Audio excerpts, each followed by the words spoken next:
ഗുരുവായൂർ ക്ഷേത്രത്തിൽ കല്യാണ തിരക്ക് 262-ലേറെ വിവാഹങ്ങളാണ് ക്ഷേത്രത്തിൽ നടന്നത്. തിരക്കൊഴിവാക്കാൻ പ്രത്യേക കതിർ മണ്ഡപങ്ങൾ തന്നെ സജ്ജീകരിച്ചു.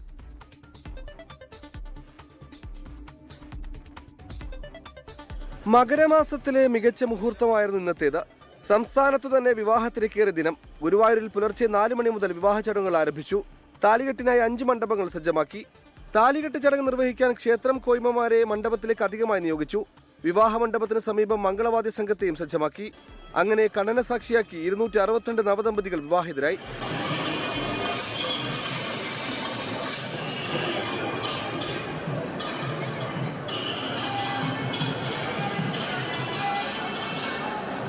വധൂവരന്മാർക്കൊപ്പം ഫോട്ടോഗ്രാഫർമാർ ഉൾപ്പെടെ 24 പേർക്ക് മണ്ഡപത്തിന് സമീപം പ്രവേശനം അനുവദിച്ചിട്ടുള്ളൂ. ക്ഷേത്രത്തിൽ ക്രമാതീതമായ ഭക്തജന തിരക്കും അനുഭവപ്പെട്ടു. 24 തൃശൂർ. ലോകത്തെവിടെയായാലും ഏത് സമയത്തും 24 വാർത്തകളും ഓഗ്മെന്റഡ് റിയാലിറ്റി പാക്കേജുകളും എക്സ്പ്ലെയിനറുകളും വിശദമായി കാണാൻ ഞങ്ങളുടെ യൂട്യൂബ് ചാനൽ നിങ്ങൾക്ക് സബ്സ്ക്രൈബ് ചെയ്യാം.